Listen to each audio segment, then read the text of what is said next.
Well, we're back into a bit of familiar territory now. Climate hypocrisy. That's something you will all be used to by now. Too often we're lectured by politicians and these celebrities about not doing enough on climate. Well, of course, they jet set around the world. I mean, has anyone checked on Anastasia Palaszczuk's carbon footprint as she decides to head to Tokyo for those very important Olympic meetings? Politicians, well, they're prepared to tax all of us through inefficient renewable energy schemes, while at the same time acting with indignation about the cost of living struggles that so many experience. You know they're related, don't you? And net zero carbon emissions targets? Well, they're no different. And now the peak farming body, the National Farmers Federation, has in place a net zero by 2050 target. And yet they object to land clearing rules that have helped reduce Australia's carbon emissions. See, these sorts of organisations, they apparently want to have it both ways. Get the woke praise without suffering any of the costs. Now, joining me is a man who accused the peak body of that hypocrisy today, National Senator for Queensland, Matt Canavan. He's in Gladstone. Senator Canavan, thank you for your time. Why are you so incensed by what the National Farmers Federation have come out and said?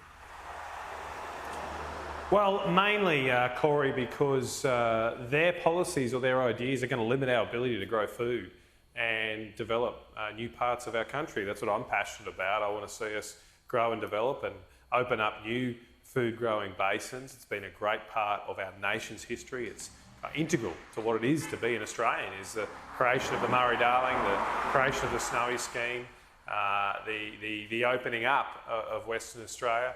And we can do that, more of that around the country, but we won't if we just lock everything up. Now, I agree with your editorial, and I have some sympathy for the NFF here that, you know, if it's good enough for Al Gore, why shouldn't it be good enough for them? If they get away with the hypocrisy, why can't they too? But I'd like to think that our nation's farming body would be a little bit more consistent, because what they're saying is that they want to get to net zero emissions, or they say they've signed up to it, but they're also against, or last time I checked, they were against the very laws and restrictions that have delivered half of the emission reductions required to get the farming sector to net zero emissions. And what's happening here, Cory, to explain to your viewers, is state governments have locked up large parts of this country, saying you cannot cut a tree down, you cannot grow food on that area.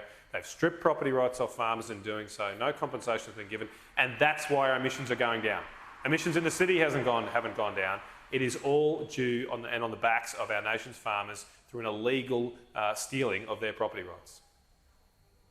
But Matt, this is the problem that I have with outfits like the National Farmers Federation. They're meant to be the peak representative body of the farming community. Farmers are great environmentalists. They're great custodians and stewards of the land. They do have their interests and the community interest at heart. We need them to thrive and prosper.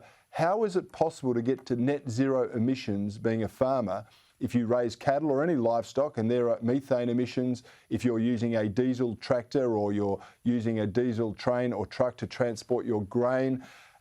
It just seems completely impractical and improbable. So why are they signing up to it? That's exactly right, Cory. I think it is because ultimately it rolls off the tongue. It's easy to say net zero emissions, and therefore it's kind of glib to commit to something you might not have to see or bear the cost for. But I think the detail matters, because once you sign up to these sort of things, you are consigning generations of farming families to extra costs and regulations. You hit the nail on the head with the methane emissions. Cows have a propensity to release a lot of gases through both their front and back ends. On average, a cow every year will release 100 kilograms of methane. That's apparently 23 times more potent than normal greenhouse gases. So in greenhouse gas terms, in carbon dioxide equivalent terms, our farmers are up for 2.3 tonnes of emissions for every cow they own. The CSIRO estimates that a carbon price to meet net zero emissions would have to go over $200 a tonne. So every cow that a farmer has, suddenly they've got an extra $400 a head cost every year. The cost of a cow is not much more than that, Cory. So how is this going to work? No one is doing this calculation, explaining to people what net zero emissions really means. It is the perfect three-word political slogan that has no costings, no estimates of what it means for future Australians. It just rolls off the tongue, but it's going to cost a lot of jobs. Well, I seem to recall your current leader, Barnaby Joyce, in the climate wars of yesteryear, which seem to be going on. talked about $100 a roast and was mocked mercilessly for it. But if you are going to impose a $200 a tonne carbon tax emissions, that's the sort of figure you're actually talking about, aren't you? To feed people and give them basically what we've always celebrated, a lamb roast or a beef roast in this country, it would be prohibitively expensive. And whilst they're whinging about the cost of living as well, the politicians. So unfortunately, we're caught in that conundrum, aren't we?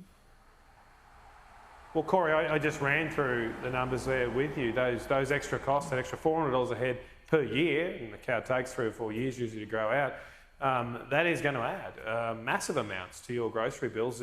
And you know, when you go and you tap your card, and if it's over a certain level, I think it's $200 now, they ask you for your PIN. Well, that's going to be a pretty common experience in the future if we go towards net zero emissions, because your grocery bill is quite often you'll only got a few things in the bag, and suddenly you're up over the $200, and you'll be having to remember those 4 numbers.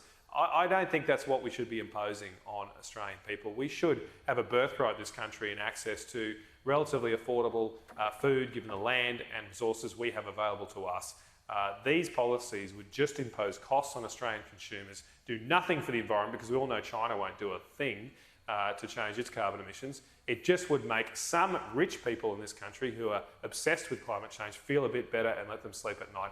I don't think that benefit should be paid for by average Australians who struggle as it is today to pay their bills.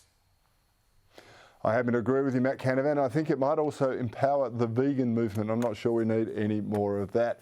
Matt Canavan, love your work. Thanks for joining me on the Bolt Report tonight. No worries, Cory. Have a good one, mate.